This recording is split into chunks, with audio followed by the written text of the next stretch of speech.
தம்பி குரு ஒன்றும் இல்லை சாமி, இந்த சீட்டில் என்னமோ எழுதி இருக்குது இங்கிலீஷில். நீ தான் நல்லா இங்கிலீஷில் எழுத படிப்பிய, அதனால் அது என்னன்னு கொஞ்சம் பார்த்து சொல்லு சாமி. I am Preethi, please recharge 350 செல்லம். இது ஒரு மருந்து சீட்ண்ணா. அட ஒன்றும் இல்லையா, அப்புறம் கீழே போட்டு சாமி வரட்டுமா?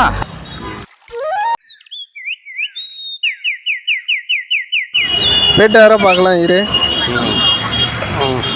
நல்ல வேலை போயிட்டாரு. 350 தானே, அதான் உடனே போட்டுருவேன். Hello hello. நாள் விழாமலே இருக்க முடியுமா? விழுந்து விட்டேன் காதல் வலையிலே. உங்கள் பேர் என்ன, பிரீத்தியா? ஏய் தம்பி குரு, நான் பழக்கடை முருகன் தான் பேசுகிறேன். நீ ரீசார்ஜ் பண்ணுறானா பண்ண மாட்டேன். இது மாதிரி ஏதாவது ஒன்று லேடிஸ் மாதிரி கொடுத்தா நீ ரீசார்ஜ் பண்ணணும்னு தெரியும், அதனால தான் அந்த வேலை பார்த்தேன். வச்சுட்டுமா?